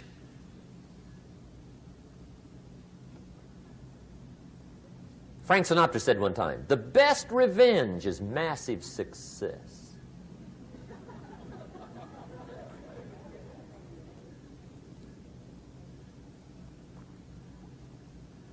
Hey, get you a long enough list of reasons so that after tonight you never lack for inspiration. You might not have all the answers right away, but you can get the answers if you can get the reasons. Now, let me give you a little simple formula for goal setting. Okay? We take 2.5 hours on the weekend for the whole 10-year plan. We don't have time for that tonight. But let me get you started with a little simple formula Mr. Shoaff gave me. And maybe this will be helpful. First of all, I've divided goals into 2 parts. First is long range. Long range goals. That's your dreams. Your dreams for the next 3, 5, 10, 20, 30, 40 years. Actually, the rest of your life. Your dreams. You've got to keep dreaming. Ronald Reagan, president, said to the joint session of Congress a few weeks ago, the Republic is a dream. And if we don't keep dreaming, we will lose the Republic. Your better future is a dream for yourself and for your family. Where do you want to go? What do you want to do? What do you want to be? What do you want to see? You've got to dream dreams. There's a Bible phrase that says, without dreams and visions, people perish. You've got to have something to go for that inspires the heart and the soul. Dreams. From the children of Sanchez, it says, take the crumbs from starving soldiers, they won't die. Take the bread from hungry children, they won't cry. But without dreams, we all will die. You've got to dream. Don't lose your dreams for yourself, for your future, for your family. The dreams of love and enterprise and travel and doing things, becoming something unique on your journey here. Don't lose your dreams. Do some dreaming. That's long-range goals. You've got to have those. So that's number 1. Here's the second part of goals, short range. Short-range goals. That's your goals for tomorrow, this week, this month, this year, the immediate future. We call these confidence builders. Because if you set up something short-range, go for it. Get it. Latch onto it. Work hard. Accomplish it. That starts building your strong feelings to go for your dreams. Now, I've divided goals into 3 categories. Here they are. Number 1 is economic. That's your goals for money, income, business, profits, production. Economics. Make sure you've got your economics well planned. Economics plays a major role in everybody's life. Economics is major, which means it ought to be meticulously well planned for tomorrow, this week, this month, this year, long range. What if you asked somebody tomorrow if you could see their meticulously well-planned list of economic goals? What would they probably say? They'd say, you some kind of a nut? You must be weird. Hey, I found out what success is. Success is doing what the failures won't do. Make sure you've got your economics well planned. It'll put you in the top 5%. one of the key little subjects we talk about on the weekend is the 7 fundamentals for wealth and happiness. And that's one of them, well-planned economics. It's a fundamental if you want to do well. Join the top 5%. Anybody in this room can join the top 5%, if you will. Okay. Now here's the second category of goals, things. Make a list of the things you want. And on my list of things, now I put everything. Little things as well as major things. Doesn't matter how small it is, it goes on my list. I used to just put major things, cars, homes. I don't do that anymore. I now load my list with everything. Everything. And the reason is, part of the fun of having a list is checking it off. That's it. Boy, at the end of the day, if you can go, got it, got it, got it, got it, got it, got it, whatever it is, right? You get into the habit. So load up your list, the things you want. Now, when you check off something major, celebrate. That's an important point to make. Celebrate your achievements. Live it up. Have a party when you reach something you've worked for a while. See, we all grow from 2 experiences. One is called the pain of losing. The other one is called the joy of winning. We need both of them. Amplify them as much as you can, which also means make losing painful. If you set up something, fooled around, didn't get it, put it on yourself. On the other side, if you did get it, congratulate yourself. Self-congratulations is a sign of maturity. Seeking congratulations is a sign of immaturity. But hey, winning and losing, see, that's what it's all about. That's the name of the game. Now, some people lead such mediocre lives, at the end of the day, they don't know whether they're winning or losing. They got no clue. Guy's just going through the day with his fingers crossed. There's a better way. Okay, here's the third category of goals, personal development. Put those goals together. Personal development goals. That's your goals to be stronger, more decisive, be a speaker, be a leader, learn a language, all kinds of skills. Okay? The whole weekend seminar was designed to improve all your skills so that you walk away more skillful. And that's what you want, the personal development skills. That's what attracts, that's what brings good things to your life, the person you become more skillful. Now, this is quite a package to work on. Economics, things, personal development. For tomorrow, this week, this month, this year, long range. Okay? That'll get you started. Now, here's the simple formula for setting goals. It goes like this. A, work on your goals. That's step 1. Work on them. And I put the word work there deliberately. Setting goals is plain hard work. I don't want to kid you. We haven't come here tonight to kid each other. It's work. I know it's work. That's why a lot of people just let it slide. It's work. Many people work hard on their job, but they don't work hard on their future. They just let that slide. And the work involved is making plans. I know most people don't. I understand that, but don't let that be you. Guy says, well, yeah, you work where I work, but the time you struggle home, it's late. You've got to eat a bite of supper, watch a little TV, get to bed. You can't sit up half the night. Plan, plan, plan. And the guy's behind. Good worker, hard worker, sincere. But you've got to be better than sincere, working hard. You've got to be better than a good worker. You've got to be a good planner. Somebody once wisely said, the people who fail to plan are planning to fail. Well said. So work on your goals. Here's step 2. Write your goals down. That's so important. I teach my staff around the world, put your goals in your journal. Because one of the major people you want to study is yourself. Say, here's the list of goals I put together 3 weeks ago. Here's the list of goals I put together 2 years ago.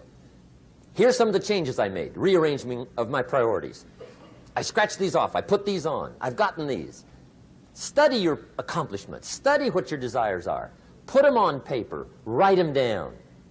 Here's another reason for writing your goals down. It shows you're serious about doing better. And to do better, you got to get serious. You don't have to be grim, but you must be serious. Everybody hopes things will get better. Everybody hopes. Poor people hope. That ought to tell you something. It means the future does not get better by hope. It gets better by plan. I used to have the affliction called passive hope. It's an affliction. It's bad. Probably what's even worse than that is happy hope. Now that is really bad. That's bad. Happy hope. The guy's 50 and he's broke and he's still smiling. See, that's not good. So get serious about your goals. Put them on paper. Write them down. There's all kinds. His goals, her goals, their goals. Business goals, financial independence goals, family goals. I mean, there's so many things to work on this that if you don't get busy and work on it, sure enough, the time will pass. And sure enough, 5 years from now, you'll wind up where you don't want to be, wearing what you don't want to wear, driving what you don't want to drive, being what you don't want to be. Now's the time to fix it. Now, here's the third step to your goals. Check the size of your goals and the kinds of goals. How big they are, what kind they are, affects you. And here's one of the important phrases of the evening. Your goals are affecting you, whatever they are. Your goals affect your handshake. Your goals affect your attitude, personality. Your goals affect the way you walk, the way you talk, the way you dress. All day long, we're being affected by our goals. Now, some people have goals, but they have such lousy goals. The effect is bad. I asked a guy one time, what are your goals for this month? The guy said, look, if I could just scrape up enough money to pay these lousy bills. That was his goal. I'm not saying it isn't a goal. It's a goal, but it's such a lousy goal, the effect is bad. You don't jump out of bed on Monday morning and say, oh boy, another chance to go out and scrape up the money to pay my lousy bills. See, you don't do that. Usually you say, oh, not another Monday.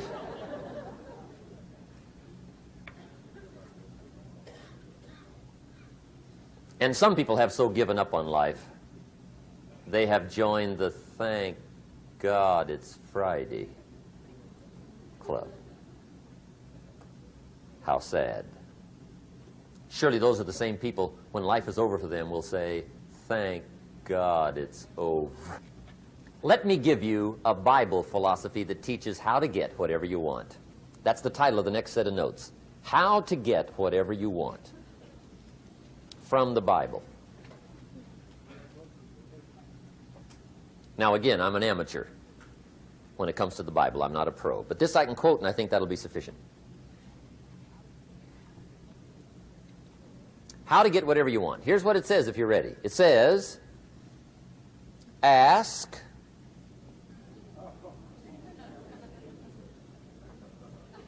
that's it. End of notes. Ask. If there's one art in life to learn extremely well, that's got to be one of them. The art of asking. What does ask mean? Ask means, what do you want? And the formula is staggering. It says ask and what? A guy ought to look into that.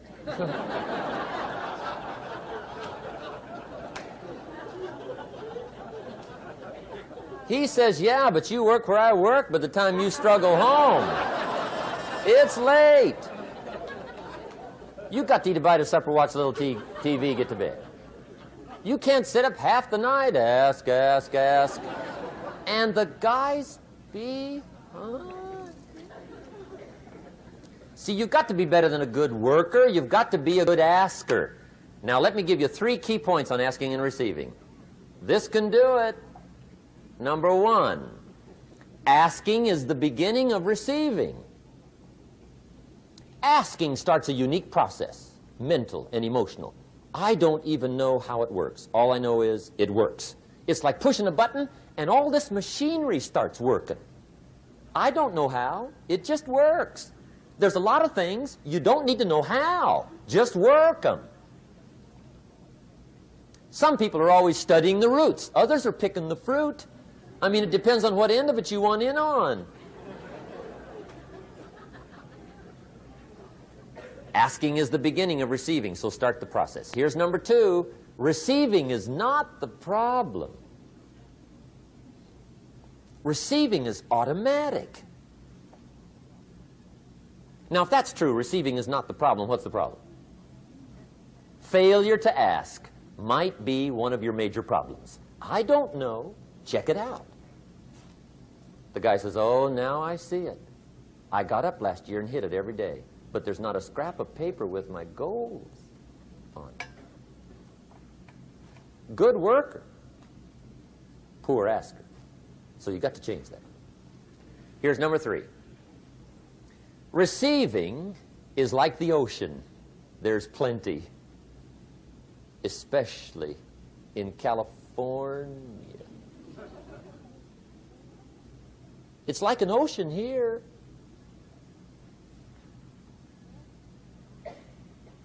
Success is not in short supply. It isn't rationed, and you stepped up to the window and it was all gone. No, no, no. It's like an ocean here.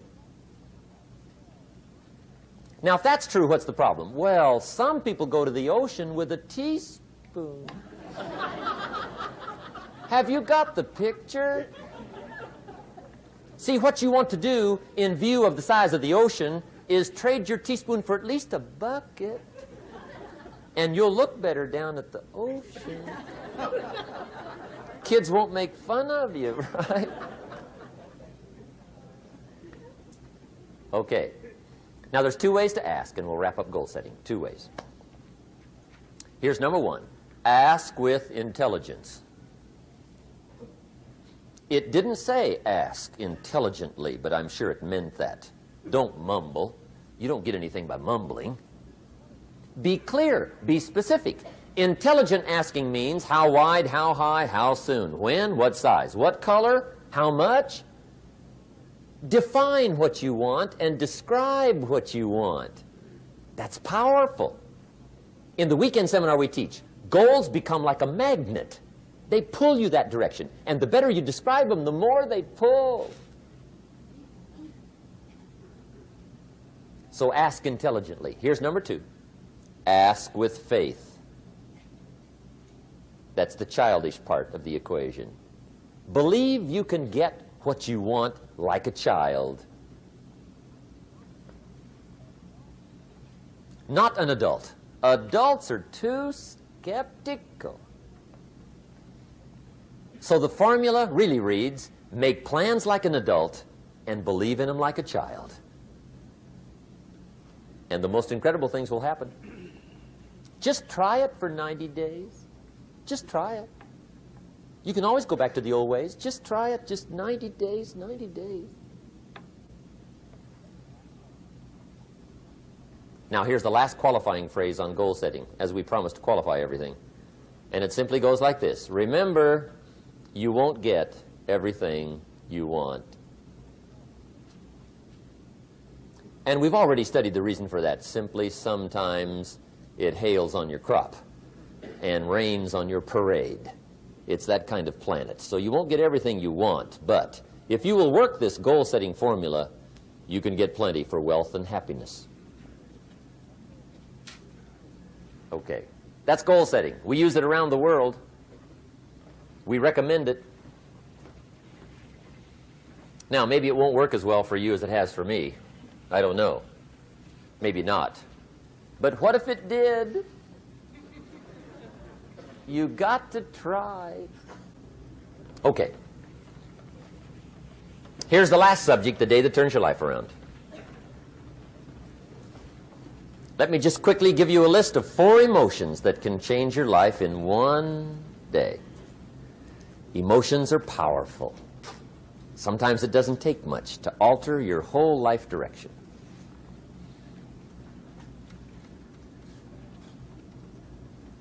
Okay, here they are. Number 1, disgust. Powerful emotion. Disgust says, I have had it. See, that could be the day. The day you can say, I've had it. And whether you've had it with something small or something major, the day you can say, I've had it, may not be the day it ends, but the day it begins. That's what I said when that little Girl Scout left my door when I'm 25. I give her the big lie, she leaves, I say, I don't want to live like this anymore. I've had it with lying and being broke. Powerful day. The man's finally had it with mediocrity. He's had it with being a loser. He's finally had it with those awful sick feelings inside, knowing his wife is at the grocery store looking at 2 cans of beans, one marked 37 cents, one marked 39 cents. And the guy sick inside knows his wife's going to buy the 37-cent can, and she doesn't even like the brand. Do you know why she's going to buy the 37-cent can? To save 2 cents. The guy sick inside finally says, I've had it. Being on my knees in the dust looking for pennies, we're not living like this anymore.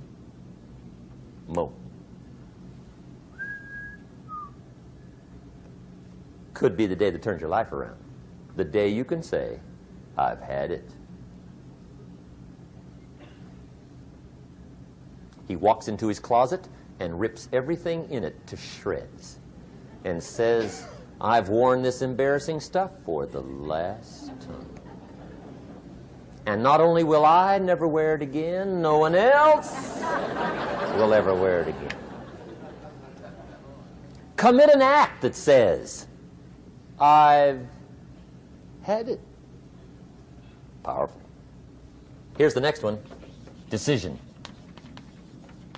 And decision-making is powerful. And it's emotional. That's those knots in the pit of your stomach, right? Waking up in the middle of the night in a cold sweat, trying to decide. We sometimes call it inner civil war. What shall I do? Well, for progress, you must decide. The best advice I can give you came from a wealthy friend of mine who said, if it's easy, do it easy. If it's hard, do it hard. Just get it done. If you went home tonight and in the next few days cleaned up a whole list of decisions, that might furnish enough inspiration for the next 10 years. I found this out many times after you've decided. Getting on with it is easier than deciding. Sometimes decision is the toughest part. Here's the next emotion, desire, wanting to bad enough. And I don't know how to tell you to want to. That's something you've got to come up with. There's 2 things I know about desire. Number 1, it comes from inside, not outside. You don't send off for it. Number 2, I know desire can be triggered by something. Who knows what it might be? Sometimes desire waits and sleeps for something to happen. Maybe it's a book, maybe it's a song, maybe it's a sermon, maybe it's a lecture, a seminar, maybe it's the conversation of a friend, a happening, an event. Who knows? The best advice I can give you is what I give my staff. It goes like this: welcome every human experience. You never know which one is going to turn it all on. even the bad experiences. Sometimes from the bitterest experience comes the greatest awakening. So let down the barriers, take down the walls. The same wall that keeps out disappointment keeps out happiness. Let life touch you. Don't let it kill you, but let it touch you. Here's the last one. This one's powerful. Resolve. Resolve says, I will. Two of the most powerful words in the language. I will. Benjamin Disraeli once said, nothing can resist a human will that will stake even its existence on the extent of its purpose. Shortly put, I'll do it or die. See, that's powerful. That could be the day that turns your life around. The world has a strange way of stepping aside when somebody says, I'll do it or die. The man says, I will climb the mountain. They've told me it's too high, it's too far, it's too rocky, it's too difficult, it's never been done before, but it's my mountain, I will climb it. Pretty soon you'll see me waving from the top. Or dead on the side, because I ain't coming back.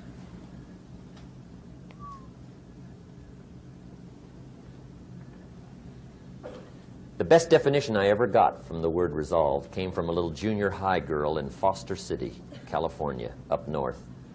I'm talking to the junior high kids one day. I love to ask kids definitions. They come up with beauties. I got to the word resolve and I asked, who can tell me what resolve means? And I got several hands, and they were all pretty good, but the last one was the best. Little girl, about 3 rows back, held up her hand. She said, Mr. Rohn, I think I know what resolve means. I said, darling, what do you think it means? She said, I think it means promising yourself you will never give up. I said, that's it. Webster, stand aside. That is the definition. Promise yourself you will never give up. I asked the kids, how long should a baby try to learn how to walk? How long? How long would you give your average baby before you shut him off? How long? See, any mother in the world would say, you're crazy. My baby's going to keep trying until it learns how to walk. What a magic formula. Now let me show you what triggers all emotions into activity that brings results. And results is the name of the game. Here it is. Action. Finally, you must do something about how you feel. Jesus, the master teacher, said, don't just be listeners, be doers. The world admires the doers. Whatever it takes to get you to try harder, read more, set your goals, and go for it. Here's the next attitude disease. Overcaution. Some people never will have much. They're too cautious. Now, you can also be too reckless, but you can also be too cautious. This is called the timid approach to life. And my caution was always the risk. Risk used to drive me right up the wall. I used to say, what if this happens? It's called the language of the poor. What if this happens? And on top of that, if this was to happen, look at the fix I'd be in. I better not try. I could always ace myself out. Then I'll tell you what changed my whole life when I finally discovered it's all risky. The minute you were born, it got risky. If you think trying is risky, wait till they hand you the bill for not trying. If you think investing is risky, wait till you get the tab for not investing. See, it's all risky. Getting married is risky. Having children is risky. Going into business is risky. Investing your money is risky. It's all risky.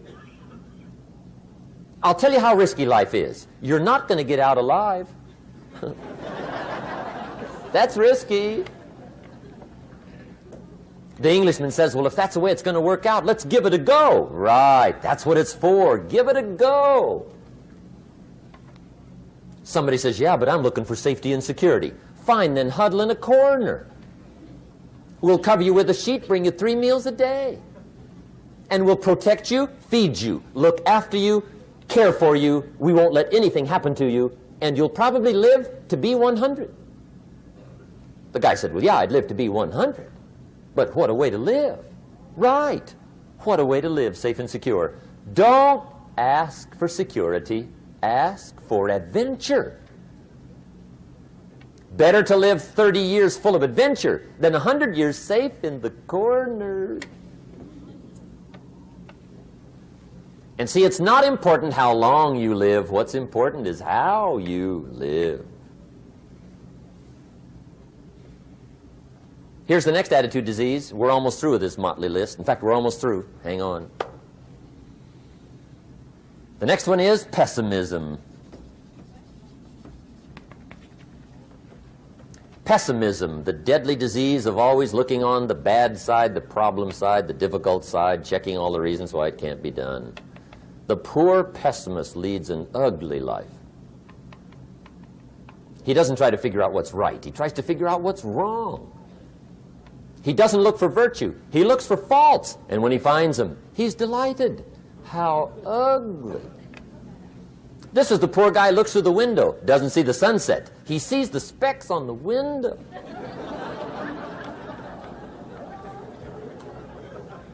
And this is the poor guy, right, who rushes up, takes such leave of his senses. This guy rushes up and he says, I've got 5 good reasons why it won't work.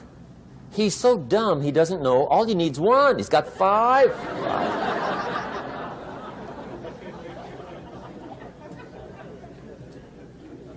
To the pessimist, the glass is always half empty. To the optimist, the glass is half full. Why would the same measure affect people 2 different ways? Answer, it all depends on how you look at it.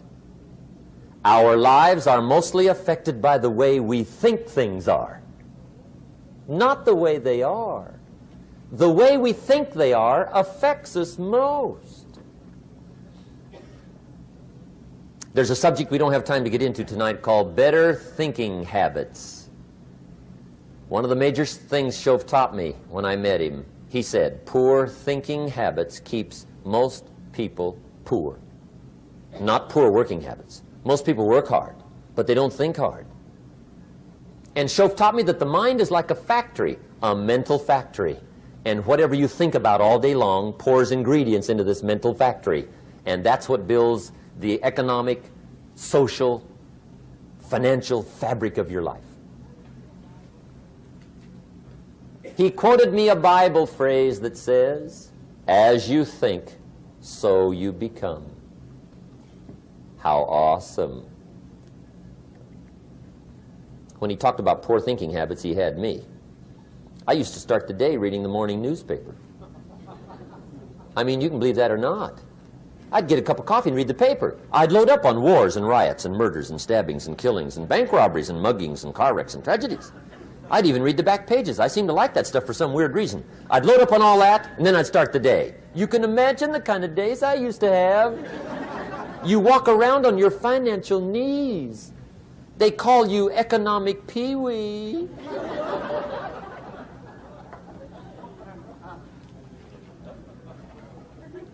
The guy says, I want to be a great leader. Wonderful. The first thing we do is follow him to his house. When we get there, we walk in and check his library, number 1.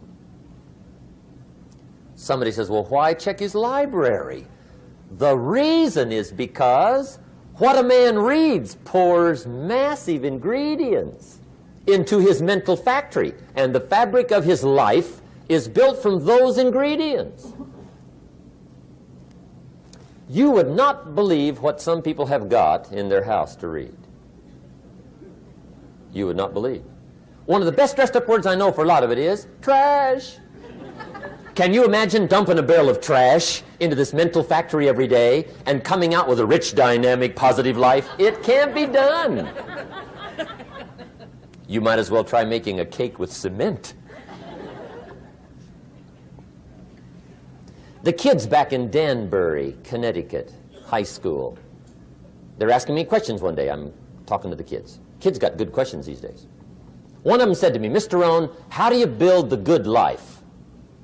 I said, it's simple. It's not easy, but it's simple.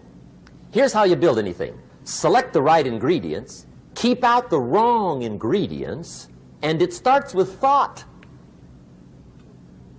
Everything starts with thought. So you must be wise and careful what you think about, because that starts everything. You got to be wise and careful. I asked the kids, what would happen if somebody dropped sugar in my coffee? They said, well, you'd be okay. I said, what if somebody dropped strychnine in my coffee? They said, well, you'd be dead. I said, correct. Lesson 1. Life is both sugar and strychnine. You gotta be careful. I said, what if my worst enemy drops in the sugar? They said, will you be okay? I said, what if my best friend, even by accident, drops in the strychnine? They said, well, you'd be dead. I said, correct. Lesson 2, watch your coffee.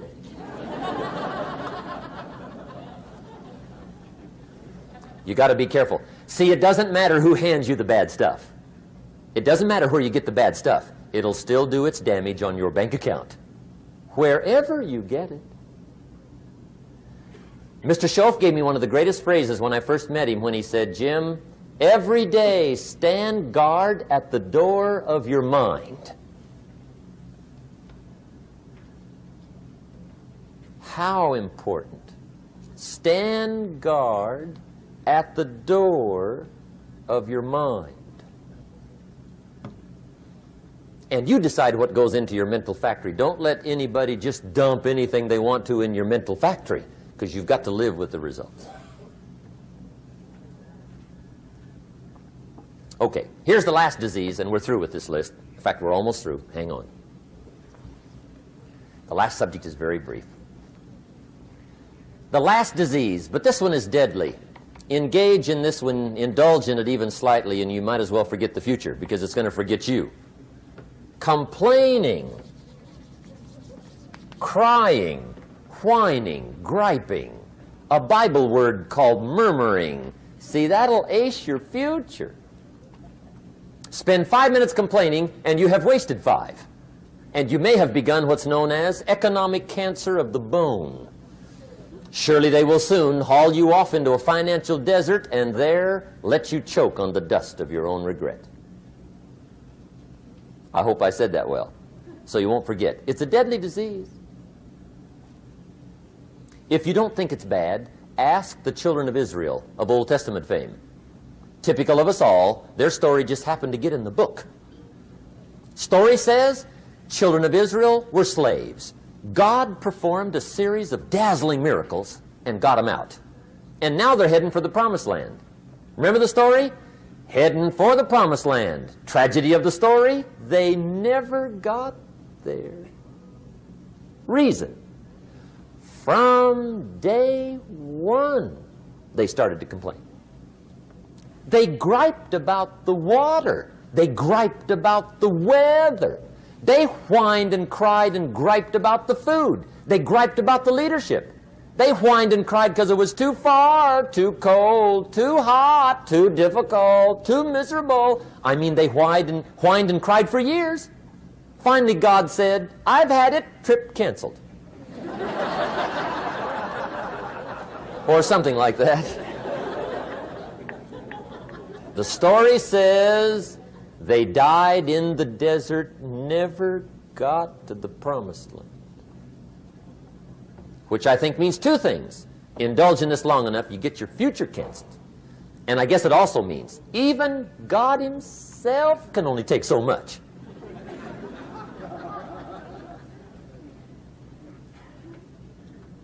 Okay.